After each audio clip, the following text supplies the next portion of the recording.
সম্মানিত উপস্থিতি, আজকের এই কোরআনের আইন বাস্তবায়ন হলে আমরা যা কিছু দেখতে পাব দুর্নীতি ও ঘুষ বন্ধ করার বিষয়ে। সূরাতুল বাকারার 188 নম্বর আয়াত আল্লাহ তাআলা বলেছেন, ওয়ালা তাকুলু আমওয়ালাকুম বাইনাকুম বিল বাতিল। তোমরা অন্যায়ভাবে অন্য কারো সম্পদ হস্তক্ষেপ করো না। যেই সম্পত্তি আমি কামাই করলাম, শ্রম বিনিয়োগ করলাম, কষ্ট করলাম, ঘাম ঝরালাম, সেটারই মালিক আমি, কিন্তু যেখানে আমার কোনো শ্রম নেই, যেখানে আমার কোনো কষ্ট নেই, যেখানে আমার ঘাম ঝরায়নি, এমন জায়গায় গিয়ে অন্যায়ভাবে হস্তক্ষেপ করে কোনো কিছু নিতে চাওয়া, এটাই হলো অন্যায়। এটার জন্যই আল্লাহ নিষেধ করে বলেছেন, ওয়ালা তাকুলু আমওয়ালাকুম বাইনাকুম বিল বাতিল।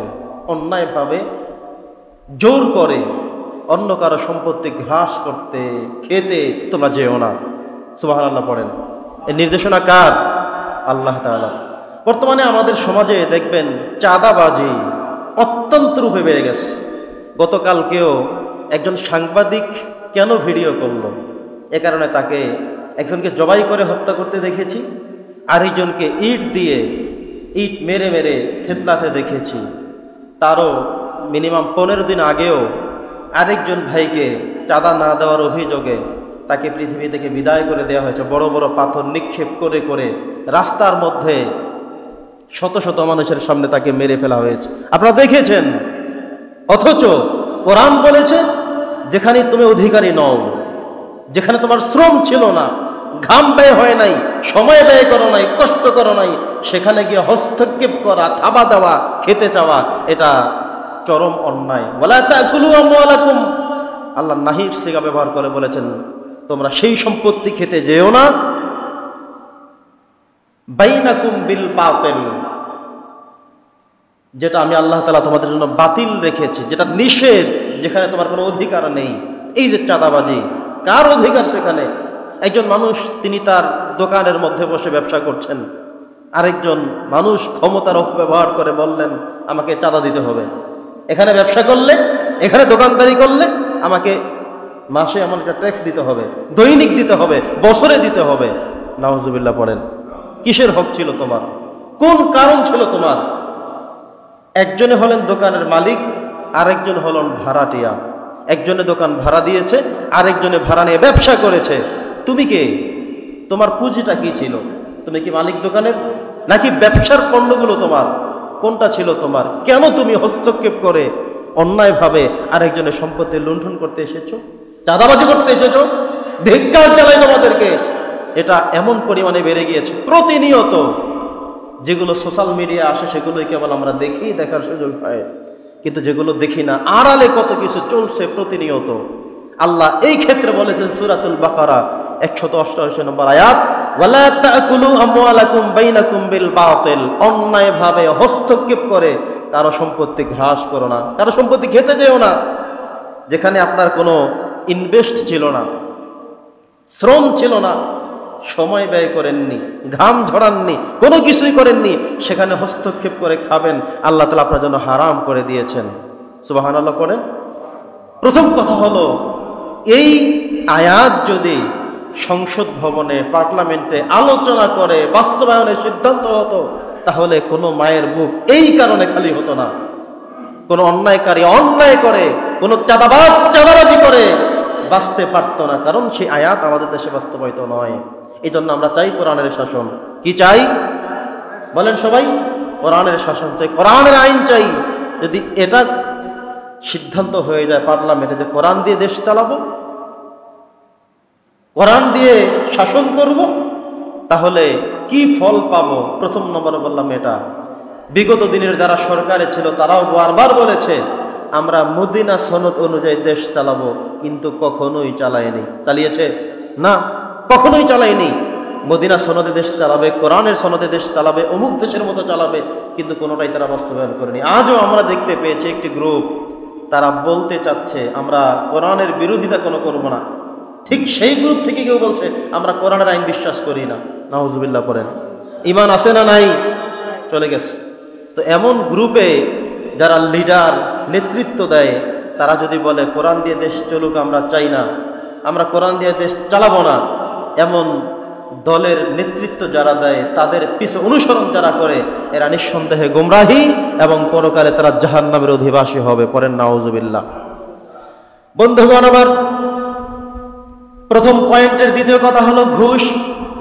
বর্তমানের প্রতিটি সেক্টরে সেক্টরে, রন্ধ্রে রন্ধ্রে, প্রত্যেকটি জায়গায় ঘুষের শুধু ছড়াছড়ি। এক জায়গায় আপনি একটি চাকরিতে প্রবেশ করবেন, কোনো কোম্পানিতে আপনি ঢুকবেন, কোনো একটি ব্যবসা আপনি করবেন, কোথাও আপনি যাবেন, আপনাকে প্রথমেই ঘুষ দিতে হবে নির্ধারিত কিছু মানুষকে। অথচ তাদের কোনো কষ্ট ছিল না, শ্রম ছিল না, সময় ছিল না, ছিল চিন্তা শুধু অন্যায় করার জন্যে। এই অন্যায় করতে গিয়ে একজন মানুষ চাকরি করবে, তাকে বলবে তোমার ঘুষ দিতে হবে, যদি ঘুষ না দাও তাহলে চাকরি হবে না। এভাবে করে করে এই যে ঘুষের যে ব্যবহার, অথচ আল্লাহর রাসূল সাল্লাল্লাহু আলাইহি সাল্লাম বলেছেন, যে ঘুষ দেয় এবং যে নেয় উভয় লানত প্রাপ্ত, উভয় যাবে জাহান্নামে। কোথায় যাবে? জাহান্নামে যাবে। আপনি আরেকজনকে ঘুষ দিলেন অথবা আপনি নিলেন, কেলাহুমা সাওয়া। হাদিসে নবীজি বলেছেন দুজনের অপরাধ সমান, দুজনের অপরাধ সমান। আপনি ঘুষ দিয়েছেন, দিয়ে কাজ উদ্ধার করেছেন, আরেকজনে ঘুষ নিয়েছে, নিয়ে সে কাজ দিয়েছে। এই যে দুজন চুক্তি করলো, ঘুষ বন্টন করলো, ঘুষ লেনদেন করলো, আদান প্রদান করলো, নবীজি বলেছেন কিলাহুমা ফিন্নার, দুজনেই জাহান্নামের আগুনে জ্বলবে। পরেন নাউজুবিল্লাহ। আপনার যোগ্যতা যদি থাকে, আপনি যোগ্যতার পরিচয় দিয়ে পরীক্ষায় আপনি অবতীর্ণ হয়ে উত্তীর্ণ হয়ে যথোপযুক্তভাবে আপনি সেখানে যান। কিন্তু ঘুষ দিয়ে আরেকজনের চিন্তা ভাবনা, যোগ্যতাকে হরণ করে, নষ্ট করে, টাকার দাপটে আপনি চাকরি নিয়ে ফেললেন, দায়িত্ব নিয়ে ফেললেন, কাজ নিয়ে ফেললেন। নবীজি বলেছেন এদের জন্য জাহান্নাম অবধারিত। কোনটা অবধারিত? জাহান্নাম। এজন্য মনে রাখতে হবে আমাদের, কোনো দুর্নীতির সাথে আমরা কখনো জড়াবো না, ঘুষ দিয়ে কোনো চাকরি নেব না, কোনো কাজ দেব না, কোনো ব্যবসা আমরা করব না। যেখানে ঘুষ নেই সেখানে আমরা যাব। রহমত দিবেন কে? আপনি অনেক টাকা পয়সার মালিক, কিন্তু আল্লাহর রহমত নাই, আল্লাহর পক্ষ থেকে আপনার প্রতি নেক নজর নাই, ওইটা আপনার দরকার নেই। লাখ লাখ টাকা, সেটা আপনার দরকার নেই। কিন্তু যেখানে ঘুষ মুক্ত জীবনযাপন, সুদ মুক্ত জীবনযাপন, এমন জায়গায় গিয়ে কম বেতনে চাকরি করে, কম কিছু উপার্জন করে, যদি আল্লাহর রহমত সেখানে থাকে, রহমতের ঘোষণা সেখানে থাকে, তাহলে আমাকে সেখানে যাওয়া উচিত। ঠিক কিনা বলেন? এই জন্যে কম খাবো, কম চাবো, যেখানে দুর্নীতি মুক্ত, সুদ মুক্ত, ঘুষ মুক্ত, এমন জায়গায় আমরা যেতে চাই যেখানে স্বয়ং আমার রব সন্তুষ্ট রয়েছেন, এমন ঘোষণা দেন। সম্মানিত সুধী, দ্বিতীয় নম্বর কথা হলো সুদ ভিত্তিক অর্থনীতি থেকে আমাদের মুক্ত হতে হবে। বর্তমান সমাজটা সব সুদে ভরে গেছে। আপনি দেখেন, ব্যাংকিংয়ের কথা বলেন, ঋণের কথা বলেন, এনজিওর কথা বলেন, এই সমস্ত কার্যক্রমগুলো সব ভরে গেছে সুদ ভিত্তিক লেনদেনে। আপনি এই কথা মনে করার কোনো সুযোগ নেই। এনজিওরা এসে আপনাকে বোঝাবে, লক্ষ্য করবেন, এনজিওর ভাইয়েরা এসে বোঝাবেন যে শুনেন, আপনি এখান থেকে আমাদের থেকে 20,000 টাকা নেন, আপনি নিয়ে একটা ব্যবসা দেন, মুরগির খামার দেন, ছাগল লালন পালন করেন, 1.5 লক্ষ টাকা দিয়ে একটা 2টা গরু কিনেন, বড় করেন, আমাদেরকে আপনি মাসে মাসে মাত্র 2,000 টাকা করে দিবেন। কথা বোঝেন নাই? সুন্দর করে আপনাকে বোঝায়। আপনি চিন্তা করলেন, আরে বাবা, আমাকে 20,000 টাকা কে দিবে, 1.5 লক্ষ টাকা কে দিবে? ওরা তো এসেছে আমার বন্ধু সেজে, কিন্তু সে আপনার বন্ধু নয়, সে আপনার চরম শত্রু। আপনি অন্যায়ভাবে সুদ ভিত্তিক যে কোনো লেনদেনে প্রবেশ করে ফেললেন, তো জীবনকে ধ্বংসের দিকে এগিয়ে দিলেন, নিজেকে জাহান্নামের জন্য প্রস্তুত করলেন। নাউজুবিল্লাহ পড়েন। আপনি মনে করতেছেন সে আমার বন্ধু, কিন্তু সে আপনার বন্ধু নয়, সে আপনার চরম শত্রু। সে পরম বন্ধু নয়, সে চরম শত্রু। সে কি? বলেন বলেন, চরম শত্রু। আপনি মনে করতে পারেন লোকটা আমাকে 20,000 টাকা হাওলাত দিতে চায় 1 বছরের জন্য, মাসে কেবল 2,000 টাকা করে দেব। চিন্তা করলেন, 2,000 টাকা করে দিলেন, 20,000 টাকা নিয়ে 24,000 টাকা সে নিয়ে ফেললো। তো সে কিন্তু আপনাকে আপনার উপকার করতে আসেনি, সে নিজের উপকারের জন্য। সে চিন্তা করলো 1 বছর 20,000 টাকা দিয়ে আমি 24,000 টাকা হাতিয়ে নেব। এই ছিল তার ব্যবসা, এই ছিল তার সুদ ভিত্তিক চিন্তাধারা। কিন্তু আপনি সেই নেগেটিভ চিন্তা না করে চিন্তা করলেন, আরে বাবা, এনজিওর লোকটা আমার পিছনে পিছনে ঘুরে টাকা দেওয়ার জন্যে ও তো আমার পরম বন্ধু, কিন্তু সে আমার পরম বন্ধু নয়, সে আপনার চরম শত্রু ছিল। আপনার থেকে অর্থ হাতিয়ে নিয়ে আপনাকে সুদ ভিত্তিক লেনদেনে প্রবেশ করিয়ে আল্লাহর পক্ষ থেকে রহমত এবং বরকতকে নিশ্চিহ্ন করতে আপনার দ্বার প্রান্তে সে পৌঁছে গিয়েছে। এমন এনজিওর থেকে আমরা মুক্তি চাই। চান মুক্তি সবাই?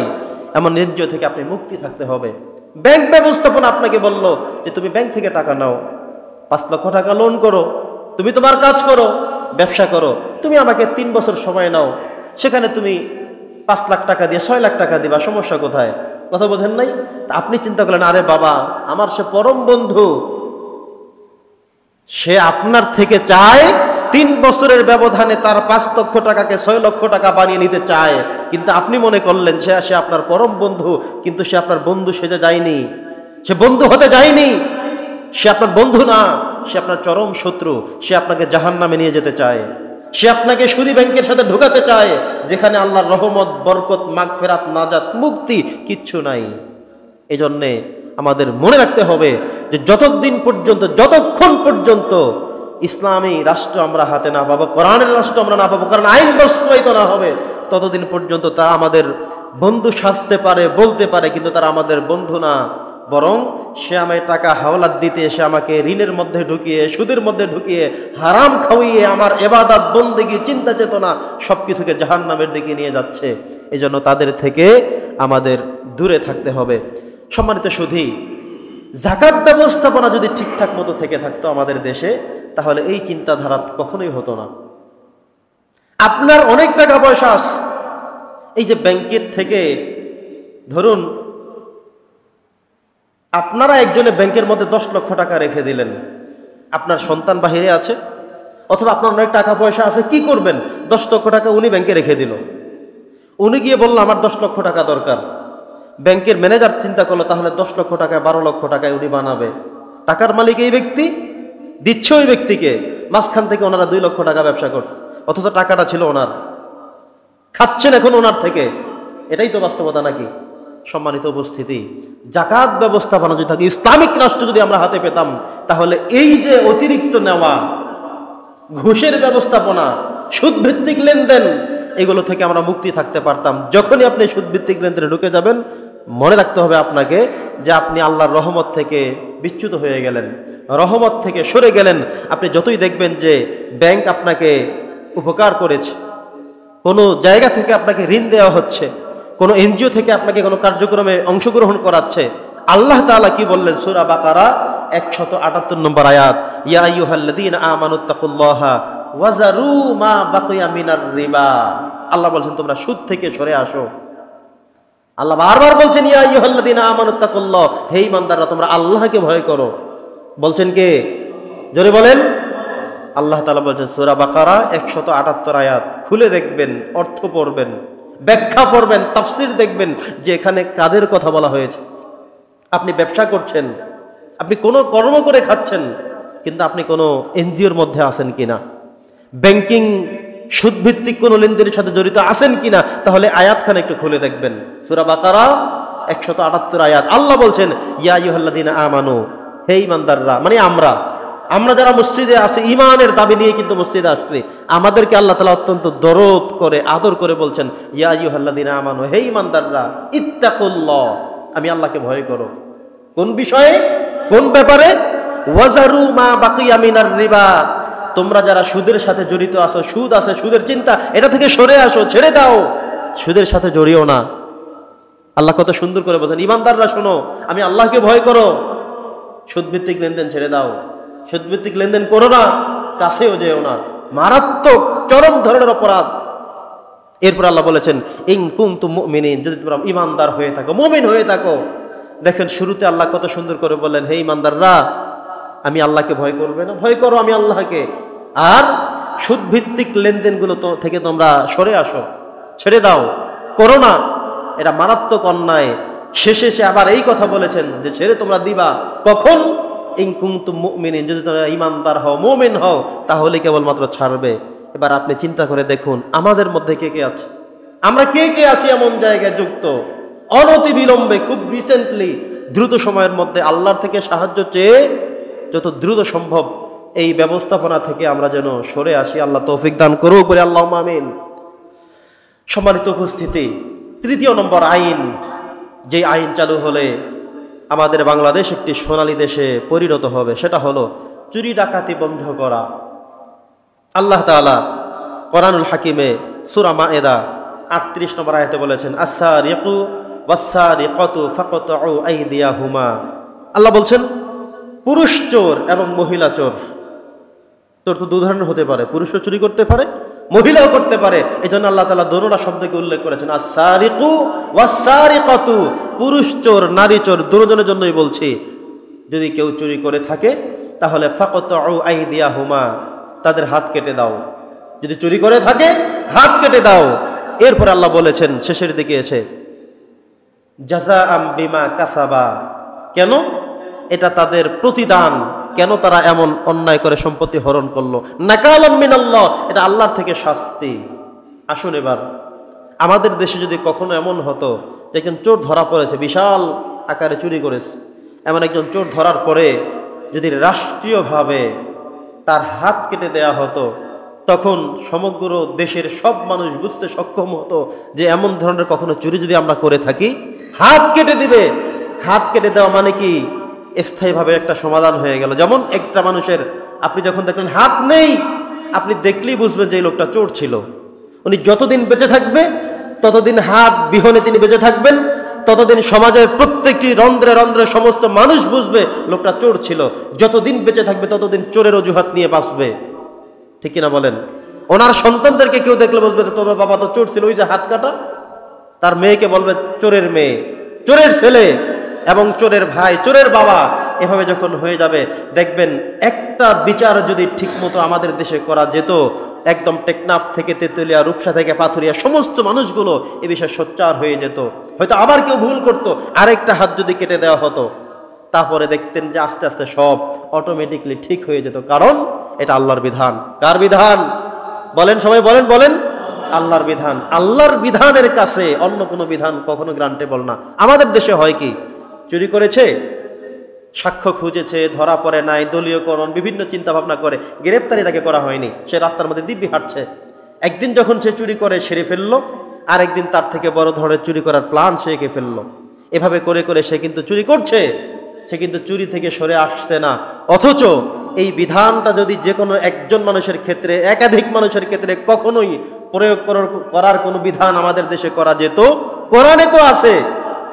আপনারা যারাই ক্ষমতায় আসতে চান, যারাই রাজনীতি করতে চান, তারা তো একটা কথা বলেন যে মদিনা সনদে দেশ চালাবো, কোরআন দিয়ে দেশ চালাবো, কোরআনের বহিরাগত কোনো আইন করব না, এই ইশতেহার কিন্তু সবাই দেয়। কিন্তু দিন শেষে আমরা তাদেরকে যখন ভোট দিয়ে সংসদে পাঠিয়ে দেই, তারা কোরআনের কথা ভুলে যায়। ঠিক কিনা বলেন? আমি বলবো যে কি কি লাভ আছে কোরআন দিয়ে দেশ চালালে, আমরা আজকে থেকে এগুলো পর্যায়ক্রমে ইনশাল্লাহ শুনবো। তো চোরের এখন যদি হাত কেটে দেওয়া হতো, তাহলে দেখতেন ও ভালো না হয়ে আর তার কোনো কিছুই করার থাকতো না। যতদিন বেঁচে থাকবে ততদিন চোরের তকমা নিয়ে তাকে বাঁচতে হবে। তার সন্তানকে মানুষ গালাগালি করতো যে চোরের ছেলে, মেয়েকে বলতো চোরের মেয়ে, স্ত্রীকে বলতো চোরের বউ, তার বাবাকে বলতো চোরের বাবা। ঠিক কিনা বলেন? তার মানে সমাজ তাকে এভাবে ঘৃণা করতো। সে জীবনে আর তো চুরি ভালো কথা, ওকে দেখলে মানে চোর, কিন্তু ঠিকঠাক মতো হিসেব করো। এখন আমাদের সমাজে চোর কারা, ভালো মানুষ কারা, আছে কোনো প্রমাণ? চেহারায় আছে, হাত কাটার মধ্যে আছে কিছুতে নাই। বরং যে চুরি করছে সে চুরি করতেই আছে। বিশাল বড় চুরি করলো, জেলখানার মধ্যে বন্দী ছিল, কয়েকদিন শাস্তি দিয়ে রিমান্ড দিয়ে পিটিয়ে তারপরে আবার ছেড়ে দিল। সে বের হয়ে আবার যেই সেই। ভালো হলো কোথায়? স্থায়ী সমাধান তো হয়নি। জেলখানার মধ্যে থাকলেই তো সে ফেরেশতা হয়ে যায়নি। সে হয়তো রিমান্ডের কারণে, বিভিন্ন ভয়ে, বিভিন্ন কারণে, নির্যাতনের চিন্তায় সে বলছে আর জীবনে করব না, কিন্তু সে কখনো তার কথা ঠিক রাখবেও না। সম্মানিত উপস্থিতি, আমরা চাই কোরআনের যে বিধানগুলো আছে, স্বাধীনতার পর থেকে এই পর্যন্ত একটি আইনও যদি কোরআন থেকে বাস্তবায়ন করা হতো, তাহলে আমাদের দেশের রূপ পাল্টে যেত, আমাদের দেশের চিত্র পাল্টে যেত।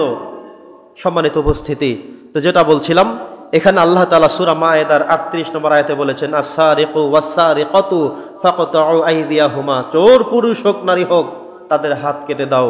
জাযাআম বিমা কাসাবা, এটা তাদের প্রতিদান হিসেবে তারা প্রাপ্ত হতেই হবে। কারণ তারা কেন চুরি করে সম্পত্তি অর্জন করলো। নাকালাম মিনাল্লাহ, এটা আল্লাহর পক্ষ থেকে শাস্তি। আল্লাহ যেই শাস্তি নির্ধারণ করলো, আপনি যদি তার থেকে বেশি করেন সেটাও হবে না। আল্লাহ যে শাস্তি নির্ধারণ করলেন, আপনি যদি সেটা ধারে পাশেও গেলেন না, সেটাও হলো না।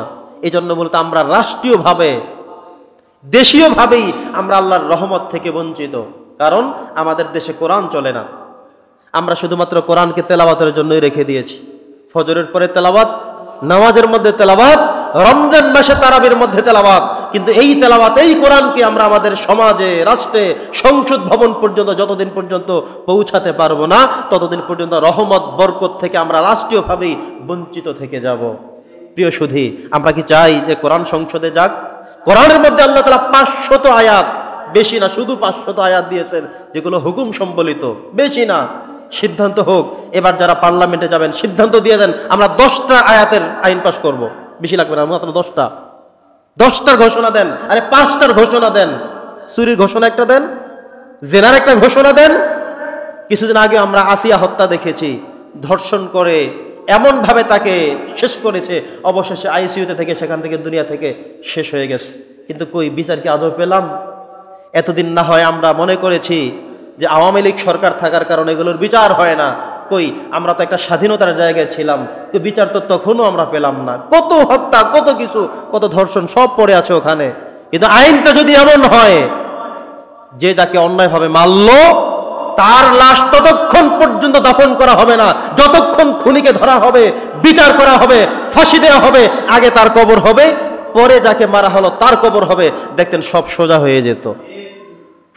কিন্তু মারা হলো, কান্নাকাটি করলো, কষ্ট পেল, দেশের সমস্ত মানুষ অশ্রু ঝরালো, সব মানুষ কান্নাকাটি করলো, সন্তানগুলো ইয়াতিম হয়ে গেল, বাবা মা সন্তান হারা হয়ে গেল, স্ত্রী বিধবা হয়ে গেল।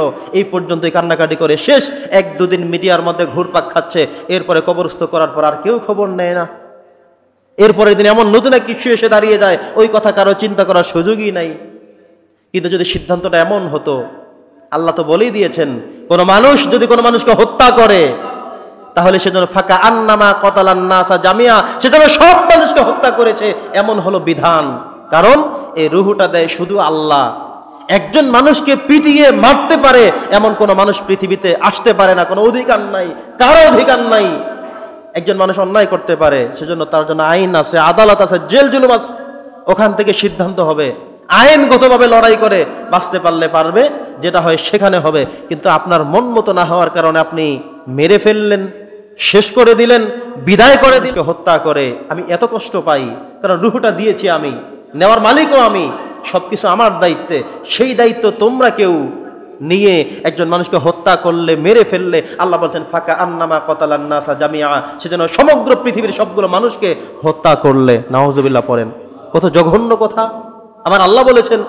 এই জন্যে কেউ যদি আত্মহত্যা করে, আল্লাহ সেটাও মেনে নেয় না। সেটা চরমভাবে আল্লাহ দেখেন যে রুহ দিয়েছি আমি, যখন আমার হুকুম আসবে তখন আমি নেব। কিন্তু আত্মহত্যা করার অধিকার তোমাকে কে দিয়েছে? কিভাবে তুমি পেলে?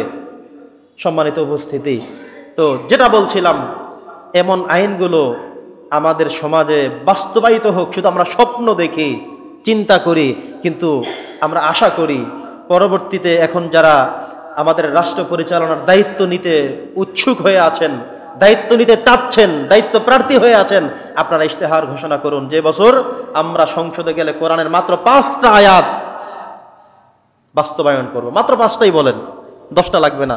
এভাবে করে যদি এই বছর 5টা করেন, পরবর্তী সংসদে আরো 5টা করেন, মাত্র 5টা করলে দেখবেন দেশ অর্ধেক ঠিক হয়ে যাবে। করেন না, নামাজের আইন বাস্তবায়ন করেন। আপনি ইসলামিক দেশগুলোতে গিয়ে দেখবেন যেগুলো কোরআন দিয়ে চলে, আজান হয়েছে তো সব দোকানপাট বন্ধ, সবাই মসজিদে চলে আসছে। একটা বিধান দেখবেন সব পাল্টে যাবে। আইন করা হোক, চুরি করলে একটা পরিমাণ আছে, ওই নির্ধারিত পরিমাণে চুরি যারা করবে তাদের হাত কেটে দেওয়া হবে। চালু করেন, 2টাই চালু করেন। দেখবেন চোরের হাত যখন কাটা শুরু হবে, নামাজের আইন যখন বাস্তবায়ন হবে, জেনাকারীর শাস্তি যখন বাস্তবায়ন হবে, তখন দেখবেন যে অটোমেটিকলি সমস্ত চোর ডাকাত সব বদমাশ খারাপ থেকে চিন্তা করবে আজকে থেকে কামাই করে খাবো, আজকে থেকে ইনকাম করব। আপনার স্ত্রী একজনে হয় না, আরেকটা বিয়ে করেন, অনুমতি শরীয়ত দিয়ে রেখেছে। 2টাই হয় না, আরেকটা করবেন, ঠিক আছে করেন, শরীয়ত আপনাকে অনুমতি দিয়ে রেখেছে। কিন্তু নিজের স্ত্রী ঘরে রেখে জেনার নেশায় মত্ত হয়ে মানুষের বাড়িতে বাড়িতে চরিত্র নষ্ট করবেন, এই হুকুম ইসলাম, এই অধিকার ইসলাম আপনাকে দেয়নি। আপনার যা সম্পত্তি চিন্তা করলেন চুরি করলে তো এমনিতেই চুরি করে খাওয়া যায়। যখন সে দেখবে চুরি করলে হাত কেটে দেওয়া হয়, তখন চিন্তা করবে না চুরি আর করা যাবে না, একটা অটো নিয়ে চালাতে থাকি, চাকরি নিয়ে শ্রম বিনিয়োগ করে খেতে থাকি, সে এমনিতেই ভালো হয়ে যাবে। বেশি না, মাত্র 5টা করেন, ঘোষণা দেন যে 5টা করব, কিন্তু এই সাহস কারো নাই। কারণ ঘোষণা দিবে কারা? তারা নিজেরাই তো এটার সাথে জড়িত, ঠিক কিনা বলেন? তারা নিজেরাই চিন্তা করে যে এমন আইন যদি হয়েই যায় বোতল খাবো কেমনে, আইন যদি হয়েই যায় চুরি করব কেমনে, আইন যদি হয়েই যায় তাহলে আমরা সুন্দরী মেয়েদেরকে নিয়ে আমরা কিভাবে আমরা বিভিন্ন অপকর্মগুলো করব। এই জন্য এগুলো তারা বলতেই চায় না, একবারও বলে না। মাঝে মধ্যে বলে মদিনা সনদ দিয়ে দেশ চলবে, মক্কা শরীফের মতো দেশ চলবে, ফিলিস্তিন বানিয়ে দিবে, আফগানিস্তান বানিয়ে দেবে, কিন্তু দিন শেষে সে কিছুই পাওয়া যায় না। আমরা আশা করব এই কোরআনের আইনগুলো আপনি শুনবেন, দেখবেন যে এমনিতেই আপনি ভালো হতে বাধ্য, ভালো হতে বাধ্য। কোরআনের রঙে কেউ যদি নিজেকে রঙিন করতে চায়, কোরআনের আয়নার সামনে যদি কেউ দাঁড়াতে চায়, আল্লাহ তাআলা তাকে হেদায়েত দিয়ে, নূর দিয়ে মুনাওয়ার করে তাকে আল্লাহর রাস্তা সহজ করে দেন, দেখিয়ে দেন। সম্মানিত সুধী, 4র্থ নম্বর আইন যেটা আমরা চাই সেটা হলো নারী নির্যাতন এবং অবিচার দূর হওয়া। আল্লাহ সুবহানাহু ওয়া তাআলা সূরাতুল বাকারা 228 নম্বর আয়াতে যে কথা বলেছেন, ওয়ালাহুন্না মিসলুল্লাযী আলাইহিন্না বিল মারুফ। আমরা স্ত্রীর সাথে সুন্দর আচরণ করি না। বিয়ে হওয়ার পরে একজন স্বামী মনে করেন যে আমি তাকে নিয়ে এসেছি, আমি প্রত্যেক দিন কামাই করে ইনকাম করে তাকে খাওয়াবো, এত ঠেকা কিসের আমি? আপনি কি এই কথা একবারও চিন্তা করেননি? একজন বাবা মা সন্তানকে জন্ম দেওয়ার পর থেকে শুরু করে তাকে সুশিক্ষায় শিক্ষিত করে, তাকে বড় করে উপযুক্ত করে, একটা মেয়ের তার জীবন জৈবন, লেখাপড়া, ইজ্জত, সম্মান, সম্ভ্রম সব ঠিক রেখে বাপ মা তাকে তিলে তিলে তিলে তিলে তার চরিত্রে, লেখাপড়ায়, আচরণে, ব্যবহারে সবকিছু তিলে তিলে গড়ে তুলে 18 বছর পরিপূর্ণ করে একটা মেয়েকে তোমার হাতে দিয়ে দিল। শরীয়ত এটাকে এতই গুরুত্ব দেয় যে আপনি তাকে মোহর দিয়ে নির্ধারিত অ্যামাউন্ট পরিশোধ করে তারপরে তাকে নেবেন, এবং যেদিন আলহামদুলিল্লাহ বলবেন সেই দিন থেকে তার সমস্ত চাহিদা, প্রয়োজন সবকিছু আপনি মিট করতে হবে, আপনার দায়িত্ব। কিন্তু সেই কি আপনি কাপুরুষ, আপনি এবার মেয়েকে খাওয়াবেন সেই কথা বলছেন, তো মেয়ে যে আপনার কাছে দিয়ে দিল সেটা আপনি কি বলবেন? কত টাকার বিনিময়ে আনলেন? আপনি তাকে এনে আপনার নিজের প্রয়োজন পূর্ণ করছেন, ঘরের রান্না বান্নার কাজ করছেন, পাক শাকের কাজ করছে, আপনার খেদমত করছে, সব কিছু করছে, সেটার আপনি কি করবেন? আল্লাহ বলেছেন ওয়ালাহুন্না মিসলুল্লাযী আলাইহিন্না বিল মারুফ। তার প্রতি আপনার দায়িত্ব রয়েছে, আপনার প্রতিও তার দায়িত্ব রয়েছে, একে অপরের দায়িত্ব আল্লাহ তাআলা সেম করে দিয়েছেন, সমানে সমান করে দিয়েছেন। স্বামীর প্রতি স্ত্রীর দায়িত্ব রয়েছে, স্ত্রীর প্রতিও স্বামীর দায়িত্ব রয়েছে। কিন্তু বিয়ে দেওয়ার পরে, বিয়ে করার পরে তার বাবার বাড়ি থেকে এটা দিতে হবে, সেটা দিতে হবে, এরা হলো শরীয়তের ভাষায় কাপুরুষ। কি বললাম আমি? আপনার সবাই মুখ থেকে একবার বলেন, যারা শ্বশুর বাড়ির থেকে কোনো কিছু খেতে চায়, পেতে চায়, আবদার করে, জোর জবরদস্তি করে, এরা হলো কাপুরুষ। এরা কি? সবাই বলেন এরা কি? কাপুরুষ। আপনাদের মুখ দিয়ে এজন্যই বের করালাম, বেয়াদবি মাফ করবেন, যেন আপনারা এমন কেউ চিন্তা না করেন সন্তান বিয়ের ক্ষেত্রে, নাতি নাতনি বিয়ের ক্ষেত্রে, সর্বক্ষেত্রেই আল্লাহর রহমত থেকে বঞ্চিত হতে হবে। যে সমস্ত ফ্যামিলিতে শুধু দিতে হবে, আরো লাগবে, আরো চাই, তাদের সংসারে কোনোদিনও উন্নত হবে না, রহমত হবে না আল্লাহর পক্ষ থেকে, শান্তি আসবে না কখনোই। কারণ কোরআনের বিধানের বাহিরে গিয়ে তারা কিছু চাইছে, এই কারণে আল্লাহর রহমত সেখানে আসবে না। আপনি শ্বশুর বাড়ি থেকে আনতে পারেন, আনেন, আরো আনেন, কিন্তু কখন আপনি রহমত পাবেন না, শান্তি পাবেন না, বরকত পাবেন না, সুখ পাবেন না। এটা আল্লাহর পক্ষ থেকে বিশেষ এক নেয়ামত। কখন পাবেন? যখন আপনি কোরআনের আয়নায় নিজেকে সাজাবেন, কোরআনের মতো করে নিজে চলবেন, তখন এগুলো থেকে আপনি দূরে, এগুলো থেকে আপনি মুক্ত থাকতে পারবেন। প্রিয় সুধী, নারী নির্যাতন আমাদের ম্যাক্সিমাম সমাজের বিভিন্ন জায়গায় রন্ধ্রে রন্ধ্রে এগুলো ঢুকে গেছে।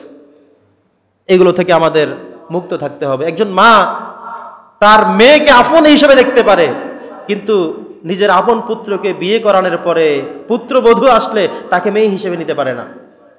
তার গন্ধের শেষ নাই, তার দোষের অভাব নাই, কিন্তু তার যতটা গুণ আছে এগুলো তিনি চোখেই দেখেন না। অথচ নিজের মেয়ের আবার দোষগুলো, সেগুলো তিনি চোখে দেখেন না। এজন্যে আপনি অন্য জায়গা থেকে যখন এখানে মুরব্বী যারা রয়েছেন, পুত্র বিয়ে করিয়েছেন, পুত্রবধূ যিনি আসছেন, তাকে আপনি আপন করে নেন, নিজের মেয়ের মতো করে আপনি তাকে দেখেন। আপনার ছেলে কি করবে সেটা তার দায়িত্ব, কিন্তু আপনি আপনার বাবার ভূমিকায় হয়ে আপনি বাজারে গিয়ে জিজ্ঞাসা করেন বৌমা কিছু খাবে কিনা, আজকে কি মাছ খাবে, আজকে কোন তরকারি খেতে মন চায়, তোমার জন্য এমন কি শখের আছে আমাকে বলো, আমি এনে দেব। তখন সে বুঝবে উনি আমার সত্যিকারের বাবা। কিন্তু আপনি সেটা তো কখনো করবেন না। আপনার স্ত্রীকে যদি দেখেন পুত্রবধূর সাথে অন্যায় করছে, সারাদিন বকাঝকা করছে, তাকে বোঝান হয়েছে কি, এমন কেন করো, সে তোমার মেয়ে হিসেবে সাব্যস্ত করে নাও, দেখে নাও, তাহলেই দেখবেন সব সহজ। কিন্তু আমরা এগুলো করতে পারি না। সম্মানিত উপস্থিতি, এরপরে গুরুত্বপূর্ণ বিষয় হলো অবিচার করা হয় তাদের প্রতি, চরম অবিচার করা হয়। যদি আপনি অবিচার করে থাকেন তাহলে আদালতে আখিরাত নামে একটা বিষয় আল্লাহ রেখে দিয়েছেন। এই পৃথিবীতে যা কিছুই হোক আপনি ন্যায়ভাবে করতে পারেননি, ঠিক আছে, কিন্তু আল্লাহ আখিরাত একটা রেখে দিয়ে আমাদেরকে আশ্বস্ত করেছেন। আমরা যারা মাজলুম, আমরা যারা আমাদের অধিকারগুলো পাইনি, আল্লাহ এই কথা বলে দিয়েছেন যে শোনো, বেশি টেনশন করো না, বেশি পেতে যেও না, বেশি পেতে চেয়েও না, বেশি কান্নাকাটি করো না, বেশি পাওয়ার আশা করো না। আমি আল্লাহর কাছে পাওয়ার একটা জিনিস তো রয়ে গেছে এখনো। মাঝে মধ্যে এমন হয়, একটা অন্যায় আমার সাথে কেউ করেছে, জুলুম করেছে, অবিচার করেছে, সেই বিচার আমি কারো কাছেই পাইনি, কিন্তু এই বলে আমরা আশাবাদী থাকি যে আদালত নামে একটা জিনিস আছে, আখিরাত নামে একটা জিনিস আছে, আমি তখন বিচার পাবো। বলি না আমরা, এই দুনিয়াতে বিচার পেতে না পারি, কারণ আমার মামু নাই, খালু নাই, টাকা নাই, পয়সা নাই, কেউ নাই আমার, অতএব এই দুনিয়াতে বিচার না পেলেও একটা জগৎ আছে, সেখানে আমি বিচার পাবো। অন্তত এই ভরসা করে আমরা আশাবাদী থাকি, ঠিক কিনা বলেন? ঈমানদারদের এটাই কাজ। এখানে আপনি পাননি, আল্লাহর কাছেই বলে রাখেন যে আল্লাহ হাসবুনাল্লাহু ওয়া নি'মাল ওয়াকিল, নি'মাল মাওলা ওয়া নি'মান নাসির, তুমি আমার অভিভাবক, তোমার কাছ থেকে আমি সাহায্য চাই, তোমার কাছেই আমি নিজেকে অভিরস্ত করে দিলাম, সঁপে দিলাম। প্রভু হে, তুমি আমার সবকিছু দেখো। তো যখনই আপনার প্রতি কেউ জুলুম করবে, আপনি মাজলুম হবেন, বিচার দিয়েছেন পাননি, কারো কাছে গিয়েছেন সায় দেয়নি, কোনোভাবে কিছু পাননি, তবুও নিরাশ না হয়ে আশাবাদী থাকবেন যে আল্লাহর জন্য একটা পরকাল রেখে দিয়েছে, পরকাল আমার জন্য আছে। সেই দিন আল্লাহ তাআলা উত্তম বিচারক, আহকামুল হাকিমিন, তিনি সেই দিন দেখাবেন। অতএব আমি আশাবাদী, এখন বিচার পাইনি, তখন পাবো, আলহামদুলিল্লাহ পড়েন। এই জন্য অবিচার করা যাবে না, স্ত্রীদের প্রতি, সন্তানদের প্রতি, বাবা মায়ের প্রতি, সবার প্রতি অবিচার করা যাবে না। পঞ্চম নম্বর কথা হলো দারিদ্র দূরীভূত করতে হবে। এটা সম্ভব শুধুমাত্র যাকাত ব্যবস্থাপনার সঠিক মাধ্যমে। আল্লাহ তাআলা কোরআনুল হাকিমে যাকাত ব্যবস্থাপনার ব্যাপারে অসংখ্য আয়াত তিনি দিয়ে দিয়েছেন। একটা আয়াত তো আমরা বাস্তবায়ন করতে পারিনি। কার উপরে যাকাত ফরজ, কে উঠাবে সেই যাকাত, কাকে দেওয়া হবে সেটা নাই কিছু। যাকাত ব্যবস্থাপনা যদি রাষ্ট্রীয়ভাবে করা হতো, তখন সিস্টেম থাকতো এমন, আমি কত টাকার মালিক সরকার জানতো, আমি কত টাকা মাসে ইনকাম করি, কত কি হয়েছে আমার সব সরকারের কাছে জানা আছে। তখন আমার প্রতি ধার্য করা হতো যে আপনার ব্যাংকে এত টাকা, লোনে এত টাকা ক্ষতিগ্রস্ত, অথবা ডিপিএস এত টাকা আপনার রয়েছে, অথবা এত টাকা আপনার কাছ, আপনি বছর শেষে আপনি 35,000 টাকা যাকাত হিসেবে ব্যাংকে জমা দিতে হবে। ব্যাস, আমার দিতে হতো, সেখানে কেটে নিয়ে যেত, সেখান থেকে আমার দিয়ে সওয়াব পাবো সেটা তো পরের বিষয়, অটোমেটিকলি কেটে যেত। আবার যারা গরিব থাকতো, অসহায় থাকতো, আবার তাদেরকে রাষ্ট্রীয়ভাবে দেওয়া হতো। এটাই হলো ইসলাম, এটাই হলো কোরআনের রাজ, এভাবেই হতো সিস্টেম। কিন্তু আমাদের কার উপরে যাকাত ফরজ? কেউ কেউ দেয়, কেউ আবার দেয় না। কে উঠাবে, কে হিসেব করে দিবে, আবার কাকে দেবে? কখনো দিতে গিয়ে আমাদের সমস্যা, কখনো উঠাতে গিয়ে সমস্যা। আমার টাকা পয়সা কি আছে কাউকে বলতে চাই না, সঠিক হিসাব আমি দিতে চাই না। আবার যারা প্রাপ্ত তাদেরকে আবার ঠিক মতো দেওয়া হয় না, এমন জায়গায় দেওয়া হয় যে যারা আসল প্রাপ্তি ছিল হয়তো তাদের কাছ পর্যন্ত পৌঁছে না। যদি ইসলামিক রাষ্ট্র থাকতো, তাহলে রাষ্ট্র যাদের থেকে এটা হয়ে গিয়েছে এইটা বলার সুযোগ নাই যে আমি দেব না, এই কথা বলার সুযোগ নাই। আপনি জানতেনও না আপনার সব হবে কি হবে না, আপনি টাকা দিতে চাইবেন কি চাইবেন না, সেই কথা বলার কোনো সুযোগ নাই। অটোমেটিকলি রাষ্ট্রের কাছে হিসেব আছে। আরে আমরা তো শুধুমাত্র আপনি অমুকের দেখেন, অমুকে অমুককে দেখে, এইটা না, কত বড় বড় লোকের, আমাদের এমপি মন্ত্রী যারা চলে গিয়েছে, দেখছেন না হিসাব কিতাব বের হয়, কত হাজার কোটি টাকা বলা হয়। আমরা চিন্তা করে অযুত নিযুত কোটির পরে আর এরপরে পারিও না, বলা হয় এত হাজার কোটি টাকা চুরি করছে। এখন এত হাজার কোটির মানে একের পরে কয়টা শূন্য দিলে এত হাজার কোটি হবে, সেটাও আমরা মিলাইতে পারি না। ঠিক বললাম না ভুল বললাম? এটাই হলো বাস্তবতা। তো তাদের ব্যাপারে বলা হয়েছে, তাদের টাকাগুলো পকেটে ছিল না, বাড়িতে ছিল না, সব ব্যাংকে জমা ছিল। কতজনে কত হাজার কোটি টাকার মালিক, তিনি সেখান থেকে কোনো জাকাত ফেতরা কিছুই দেননি। সেখান থেকে রাষ্ট্রীয়ভাবে বলতো, তোমার যেহেতু 35,000 কোটি টাকা আছে, সেখান থেকে তুমি এত কোটি টাকা জাকাত হিসেবে আমরা কেটে নিলাম। কে নিল? রাষ্ট্র, সরকার। এবার সরকার জমাতে জমাতে দেখা গেল যে এত হাজার কোটি টাকা সরকারের ফান্ডে চলে আসছে শুধু জাকাতের। এবার কাদেরকে দেয়া হবে তালিকা করা হতো চেয়ারম্যান মেম্বার দিয়ে। তোমার এলাকায় নিঃস্ব অসহায় কারা আছে, ঘর করতে পারে না, বাড়ি করতে পারে না, ঠিকমতো কাজ করে খেতে পারে না, তাদের তালিকা করে করে তাদেরকে ঘর বানিয়ে, বাড়ি বানিয়ে, ছোট্টখাটো ব্যবসা দিয়ে, চাকরি দিয়ে সব স্বাবলম্বী হয়ে যেত। এটাই হতো কোরআনের রং। পড়ি আলহামদুলিল্লাহ।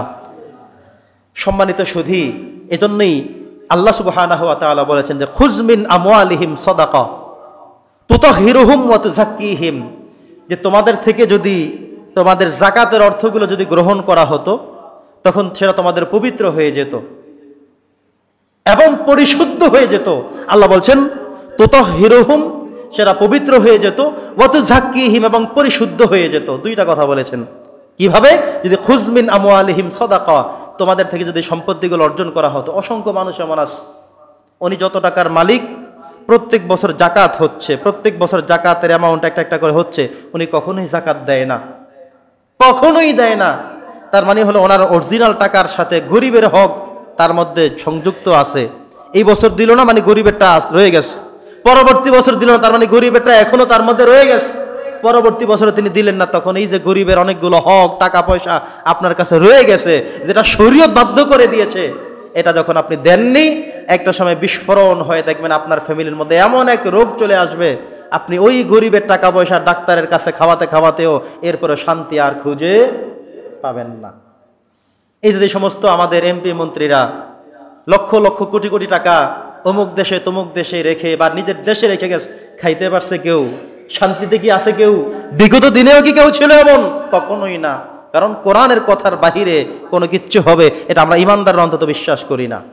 আল্লাহ বলছেন যদি যাকাত দাও পবিত্র হবে, পরিশুদ্ধ হবে। দিবে না, বিপদ চলে আসবে। বিপদ চলে আসছে, মহাবিপদ চলে আসছে। সম্মানিত উপস্থিতি, ষষ্ঠ নম্বর যেটা আমরা বলতে সেটা হলো মাদক, মদ এবং জুয়া। রাষ্ট্রীয়ভাবে নিষেধ তো দূরের কথা, বরং মদের লাইসেন্স দেয়া হচ্ছে। বিভিন্ন বাজারে বাজারে, বিভিন্ন শহরে শহরে মদ খেতে পারবে এবং কোন কোন দোকানে বিক্রি করবে সেটাও আবার রাষ্ট্রীয়ভাবে প্রটোকল দেয়া হচ্ছে। নাউজুবিল্লাহ পড়েন। অথচ আল্লাহ তাআলা কোরআনে কি বললেন, কত চমৎকার করে বললেন, ইন্নামাল খামরু, নিশ্চয়ই মদ, ওয়াল মাইসিরু, জুয়া, ওয়াল আনসাবু ওয়াল আজলামু রিজসুম মিন আমালিশ শাইতান, এগুলো সব শয়তানের কাজ। শয়তান হলো জাহান্নামী। এগুলো কার কাজ? বলেন বলেন, মুখ খুলে বলেন। এই যে সুদের কারবার, ঘুষের কারবার, আল্লাহ বলছেন এগুলো সব হলো রিজসুম মিন আমালিশ শাইতান, এগুলো শয়তানি কাজ, শয়তানের কাজ। আর শয়তানের কাজ যখন ইমানদার করবে সে তো জান্নাতে যাবে না, শয়তানের সাথে জাহান্নামে যাবে। কোথায় যাবে? বলেন বলেন, জাহান্নামে যাবে। এজন্য আমাদের মনে রাখতে হবে মদের যে সমস্ত বিষয়গুলো আছে, এই যে আমরা এখানে যারা উপস্থিত আছে, যদি জীবনে কেউ কখনো মদ গ্রহণ করেই থাকেন, মনে মনে ইস্তেগফার করে আল্লাহর কাছে আজকেই ক্ষমা চাবেন। আমরা শেষে তো মোনাজাত দেব, ওই মোনাজাতের মধ্যে আজকে আপনার গুনার কথা আপনি স্মরণ করবেন। আল্লাহ, শয়তানের ফান্দের মধ্যে পড়ে, বন্ধুর প্ররোচিত হয়ে আমি জীবনে একাধিকবার, এতবার আমি মদ পান করেছি, আল্লাহ বুঝ হয়েছে। অথবা আজকে মসজিদে বসে আমি সিদ্ধান্ত জানিয়ে গেলাম আমি কখনো আর মদ পান করব না। বিগত দিনের আমার গুনাহগুলো তুমি ক্ষমা করে দাও। তাহলে ক্ষমা করতে পারেন কে? জোরে বলতে হবে, আল্লাহ ক্ষমা করবেন। এই জন্য আল্লাহর কাছে বলতে হবে। দ্বিতীয় হলো জুয়া। জুয়া হলো এমন আসর যেখানে আপনারা বসলেন, জুয়া খেললেন, আপনার সমস্ত অর্থ একজনে নিয়ে গেল, এখানে আপনি অপরাধী, 1 টাকাও পেলেন না, কিন্তু ওই যে আপনার থেকে সব নিয়ে যাওয়া হয়েছে। মনে করেন আপনি 50,000 টাকা নিয়ে জুয়া খেলতে বসছেন, সব টাকা শেষ। আপনি বলবেন যে হুজুর আমি তো আর 1 টাকাও নেই নাই। আপনি কি করছেন তাইলে? দিয়ে দিচ্ছেন না? একটু কথা বলবেন। 50,000 টাকা অন্য কেউ পেয়ে নিয়ে গেছে, আপনি এখন 50,000 টাকা শূন্য হয়ে গেলেন। আল্লাহ তাআলা কিয়ামতে আপনাকে প্রশ্ন করবে।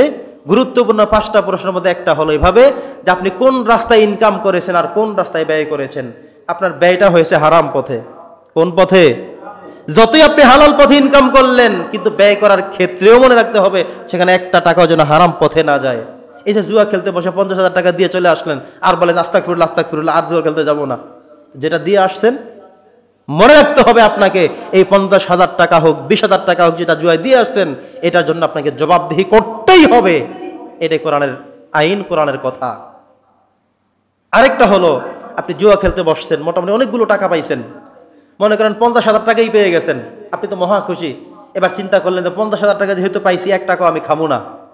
ভালো মানুষ আপনি, জুয়া খেলে 50,000 টাকা পেলেন, আপনি মহা খুশি। 50,000 টাকা দিয়ে আপনি মসজিদে দিবেন, মাদ্রাসায় দিবেন, কোরআন শরীফ কিনে দিবেন, রাস্তাঘাট করে দিবেন, সামাজিক কাজ করলেন। এই টাকাটা কি হালাল ছিল না হারাম ছিল? বলেন। আপনি যেটা অর্জন করছেন ওখানে আপনি পাপের ভাগীদার হয়ে গেছেন অলরেডি, বাঁচার সুযোগ নাই। কারণ 50,000 টাকা আপনার পকেটের না, এমন জুয়ারিদের টাকা আপনি নিয়ে এসেছেন ভাগ্যক্রমে, অথবা আপনার রাশিতে চলে আসছে। ওই প্রত্যেকের কিন্তু আপনার প্রতি একটা ক্ষোভ রয়ে গেছে, অভিমান রয়ে গেছে, কষ্ট রয়ে গেছে, দাবি রয়ে গেছে। এই দাবি তারা মুক্ত করবে না। তারা চাইবে আপনি আবার আরেকদিন খেলতে আসবেন, তারা আবার আপনার থেকে এই টাকাগুলো নিয়ে যাবে। কথা বোঝেন নাই? আপনি তো ভালো নিয়ত, ভালো হয়ে গেছেন, এখন খুব ভালো মানুষ আপনি, যে হুজুর টাকা পাইছি ঠিক, কিন্তু 1 টাকাও খাই নাই। মসজিদে, মাদ্রাসায়, ইয়াতিমখানায় অনেক ভালো ভালো কাজ করছেন, কিন্তু টাকাটা কিসের ছিল? হারামের ছিল। যাদের টাকা আপনি এনে এখানে বিতরণ করলেন, একটা মানুষের টাকাগুলো পকেটে থাকলে কেউ এইভাবে ব্যয় করতো না, কোরআন কিনে দিত না, মসজিদে দিত না, এভাবে তারা ব্যয় করতো না। কিন্তু তাদের টাকাটা আপনি আনলেন অন্যায়ভাবে, এনে আবার আল্লাহর রাস্তায় দিলেন। এটার জন্য আপনাকে আসামির কাঠগড়ায় দাঁড়াতেই হবে। যদিও আপনি বলতে চান যে আমি তো খাই নাই, এই কথা বলার কোনো সুযোগ নেই, কারণ আরেকজনের টাকা এনে আপনি আল্লাহর রাস্তায় দেওয়ার কে আপনি? সম্মানিত উপস্থিতি, তো এখানে 2টা কথা বললাম। একটা হলো মদ। মদের ব্যাপারে আল্লাহ তাআলা একে একে মোট 4 বার আয়াত নাজিল করে মদকে হারাম করেছেন। হারাম যে করেছেন এটাই চূড়ান্ত কথা। প্রথম 3 আয়াতের কাছে যাওয়া যাবে না, এর বলাও দরকার নাই। তাফসিরে আসতে পারে, আলোচনায় আসতে পারে, কিন্তু ওই যে এক আয়াতে বলছে খাও, এক আয়াতে বলছে নামাজের আগে খেও না, এই সমস্ত কথা আমার আর চিন্তাই করা দরকার নাই। তাহলে নামাজের আগে কেউ কেউ খাইতে চাইবে। আল্লাহ শেষমেশ বলেছেন ইন্নামাল খামরু ওয়াল মাইসিরু ওয়াল আনসাবু ওয়াল আজলামু রিজসুম মিন আমালিশ শাইতান, এগুলো সব শয়তানের কাজ। অতএব শয়তানের কাছ থেকে আমাদের দূরে থাকতে হবে। মদের কাছে যাওয়া যাবে না, এমনকি জুয়া খেলা, তাস খেলা, এগুলোর পাশেও আমাদের যাওয়া যাবে না। আরেকটা হলো ভাগ্য নির্ধারণের তীর আমরা নিক্ষেপ করি, করে আবার যা কিছু পাই তা কিছু নিয়ে যাই, এটাও হারাম। এটা কি? ওই যে ব্যাট খেলায় ব্যাট মারে, অথবা যে কোনো ভাবে লটারির সিস্টেমে যা কিছুই থাকে ঘুরে নেন, যেভাবেই নেন, এই সবগুলো লটারির সিস্টেম, তীরের সিস্টেমে যা কিছু বলা হয়, এই সব কিছুর ব্যাপারে আল্লাহ তাআলা বলেছেন যে রিজসুম মিন আমালিশ শাইতান, সবগুলো অন্যায় কাজ, অপরাধ কাজ, শয়তানের কাজ, জাহান্নামের কাজ। এগুলো করলে জাহান্নামে যেতে হবে। সম্মানিত উপস্থিতি, অতএব এই সমস্ত অপবিত্র কাজ থেকে আমরা নিজেদেরকে মুক্ত রাখতে চাই। যদি রাষ্ট্রীয়ভাবে মদের লাইসেন্স না দিয়ে বরং হারামের ব্যাপারে স্পষ্টভাবে সংসদে উত্থাপিত হতো, কথা হতো, বাস্তবায়িত হতো, তাহলে যতজন মানুষ মদ পান করবে তাদেরকে ধরে ধরে থানায় দেওয়া যেত, অপরাধ করলে অপরাধ শাস্তি দেওয়া যেত। কিন্তু রাষ্ট্রীয়ভাবে তো সেটা প্রমোট করা হচ্ছে, হারাম করা হয়নি। মানে কোরআনের আইনকে বাস্তবায়ন না করে উল্টা রিয়েকশন করা হয়েছে। রহমত আসবে কোত্থেকে? আল্লাহ যে আপনাকে আমাকে এতদিন এমনভাবে বাঁচিয়ে রেখেছেন, এত ভৌগোলিক সম্পত্তি দিয়ে রেখেছেন, এত খনিজ সম্পত্তি দিয়ে আমাদেরকে এখনো টিকিয়ে রেখেছেন, এটা লাখো লাখো কোটি কোটি শুকরিয়া আল্লাহর দরবারে। সম্মানিত সুধী, আমরা সর্বশেষ বলবো 7ম নম্বর যেটা, সেটা হলো রাজনৈতিক দুর্নীতি ও স্বৈরতন্ত্রের অবসান ঘটে যেত যদি কোরআন আমাদের সংসদে যেতে পারত। প্রিয় উপস্থিতি, আমরা দেখেছি মানুষ ক্ষমতার অপব্যবহার করে। এতদিন পর্যন্ত আমরা যারা মাজলুম ছিলাম, আমরা যত মানুষ মাজলুম ছিলাম, আমরা ভালো ছিলাম। কারণ আমরা জুলুমবাজি কিভাবে করবো? আমরা মাজলুম মানুষ, আমরা ক্ষমতায় নাই, এভাবে বলে বলে আমরা মাজলুম ছিলাম। কিন্তু যখন আমাদের থেকে জালেম চলে গেল, আমরা নিজেরা আবার কিভাবে জালেম হয়ে যাই? কথা কি বুঝতেছেন? আমরা মাজলুম ছিলাম। মাজলুম মানে হলো মাজলুম ব্যক্তির প্রতি আল্লাহর রহমত থাকে। আর যখন আপনি মাজলুম থেকে নিজেই জালেম হয়ে যান, তখন আল্লাহর রহমত আপনার থেকে সরে যায়। রাজনৈতিক স্বৈরাচারী যারা আমরা করি, দুর্নীতি যারা করি, এদের ব্যাপারে আল্লাহ তাআলার কথা হলো ইন্নাল্লাহা ইয়া'মুরুকুম আন তুআদ্দুল আমানাতি ইলা আহলিহা ওয়া ইযা হাকামতুম বাইনান নাসি আন তাহকুমু বিল আদল।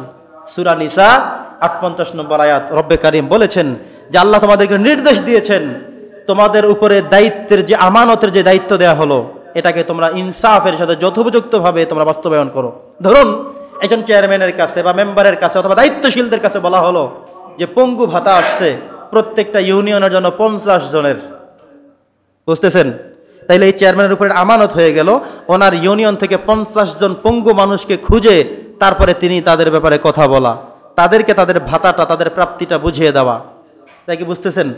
চেয়ারম্যান মহোদয় দেখলেন যে তার ইউনিয়নে 50টা 70 জনই আছে, উনি আবদার করবেন যে আমার এখানে 2টা ক্লাসিফিকেশন করবেন যে কে কম কে বেশি, 50টা আলাদা তালিকা করবেন, 20টা আলাদা করবেন, আবেদন করবেন যে আমার এখানে 70 জন মানুষ, 20 জন মানুষ বঞ্চিত হোক, আমরা চাই না, আমরা তাদের ব্যাপারেও চাই, আবদার করতে পারেন। ওনার ইউনিয়নে দেখা গেল 50 জনের বরাদ্দ আসা সত্ত্বেও আছেন মাত্র 29 জন, এখনো বাকি আছে কতজন? 21 জন নাই। উনি কি করবেন? 50 জনই রাখবেন? এটাই কিন্তু হচ্ছে। ওনার উচিত ছিল 29 জনের টাকা রেখে বাকি টাকা অন্য কোন ইউনিয়নে বেশি প্রয়োজন আছে সেখানে দিয়ে দেওয়া, যে আমার ইউনিয়নে মাত্র এই পঙ্গু ভাতা খেতে পারবে আছে 29 জন, আর নেই কেউ, বাকিটা আমাকে না দিয়ে অন্য কোথাও আছে সেখানে দেয়া হোক। এটি হতো ইনসাফ, এটাই হতো আদালত। এই ক্ষেত্রে আপনি আল্লাহর থেকে রহমত পেতেন, কিন্তু হচ্ছে এটা কখনো? আমাদের রাষ্ট্রীয়ভাবে সরকারের তরফ থেকে বিভিন্নভাবে বিভিন্ন সময়ে এভাবে কত প্রকার ভাতা যে আসে কার নামে, খায় কারা। এমনও দেখেছি যে পঙ্গু ভাতা দেওয়া হচ্ছে একজন সুস্থ মানুষ, অটিস্টিক ভাতা দেওয়া হচ্ছে একজন সুস্থ মানুষ, কথা বোঝেন নাই? আবার বিধবা ভাতা দেওয়া হচ্ছে যার স্বামী এখনো জীবিত, বয়স্ক ভাতা দেওয়া হচ্ছে যিনি এখনো 40 বছরের টাগরা যুবক, বয়স্ক ভাতা খাচ্ছেন। তা আপনি যখন 70 বছর বয়সী মানুষের ভাতা আপনি 40 বছরে খাবেন, আপনি একদিন খেতে পারেন, 2 দিন খেতে পারেন, আল্লাহ তাআলা আপনাকে ঠিক ওইভাবে অক্ষম করে দিবেন যেভাবে আপনি 70 বছরের বুড়াটা মেরে খাইতে চেয়েছেন, আল্লাহ আপনাকে অক্ষম করে দিয়ে ওই লোকটার কাতারে নিয়ে যাবেন। নাউজুবিল্লাহ পড়েন। কারণ আপনি যেটা খেয়েছেন, আপনি চেয়েছেন আপনার বয়সটা 70 হইলে ভালো হইতো। আবার কোন মানুষ চাকরির জন্য, ওনার বয়স চলে 35, চাকরি থেকে নট অ্যালাউ, উনি চিন্তা করলেন এইটাকে আমি আইডি কার্ডটাকে আবার সংস্কার করে বিভিন্ন জায়গায় ঘুরে ঘুরে ঘুষ দিয়ে এই আইডি কার্ডে উনি 25 বছরের টাকরা যুবক হয়ে গেলেন। অথচ গত বছর ওনার মেয়ে বিয়ে দেওয়া শেষ, ছেলে বিয়ে দেওয়া শেষ, বিয়ে করানো শেষ, বুঝলেন নাই? কিন্তু উনি মাত্র 25 বছর সাজলেন, মানে এখন নিজেই বিয়ের উপযুক্ত হলেন, অথচ তিনি তার মেয়ে বিয়েও দিয়ে ফেলছেন। তাহলে 25 বছরের বয়সী মানুষ আপনার আইডি কার্ড বলছে, মেয়ে বিয়ে দিলেন, বিয়ে করলেন কবে, বাচ্চা হলো কবে, বিয়ে দিলেন কয় বছরে? প্রশ্ন কি আসে না? এই জগতে করতে না পারেন, আদালত কি আসে না? কথা বলে না, রাগ করছেন আপনারা? আখেরাত কি আসে না আল্লাহর কাছে? আবার একজন মানুষের 50 বছর চলে, উনি জানে যে 60 বছরের নিচে বয়স্ক ভাতা দেয় না, উনি এবার 10 বছর বাড়াতে হবে, হাঁটতে চলতে একটু বাকিয়ে চাকিয়ে হাঁটতে হবে, কারণ ওনার এখন 70 বছরের ভান ধরতে হবে, নাইলে ওই কাঠ জুটবে না। এরপরে দাড়িগুলো কিভাবে আরেকটু সাদা করা যায় সেই চিন্তা করবে। নাউজুবিল্লাহ পড়েন। এই অন্যায়ভাবে যতগুলো কাজ আপনারা দায়িত্বশীলরা করতে দিয়েছেন কিংবা করেছেন, আদালতে আখেরাত কিন্তু একটা আছে। প্রত্যেকের দায়িত্বের ব্যাপারে সচেতন হতে হবে। আল্লাহ বলছেন রাজনৈতিকভাবে আমরা দুর্নীতির সাথে অনেকেই জড়িয়ে গেছি, স্বৈরতন্ত্রের সাথে আমরা জড়িয়ে গেছি। আল্লাহ বলেছেন যে কথা, ইন্নাল্লাহা ইয়া'মুরুকুম আন তুআদ্দুল আমানাতি ইলা আহলিহা ওয়া ইযা হাকামতুম বাইনান নাসি আন তাহকুমু বিল আদল। আমাদেরকে ইনসাফের সাথে আমাদের যে আমানত দায়িত্ব আছে সেটাকে আমাকে ঠিকমতো খেয়ানত না করে ঠিকমতো পালন করতে বলা হয়েছে। কোনো বিচার আমি করবো, আমি যেন ইনসাফের সাথে আদালতের সাথে আমি করি, সেখানে আমি বেইনসাফি না করি। তো সর্বশেষ আমাদের সময় প্রায় শেষ পর্যায়ে এসেছে। আমরা আজকে 7টি টপিকস নিয়ে কথা বলতে পারলাম। শিরোনামটা ছিল এভাবে যে কোরআন দিয়ে যদি আমাদের রাষ্ট্র পরিচালিত হয় তাহলে কেমন হবে আমাদের সমাজটা, কেন আমরা চাই যে কোরআন আইন হোক, কোরআন দিয়ে দেশ চলুক, এটা আমরা কেন চাই।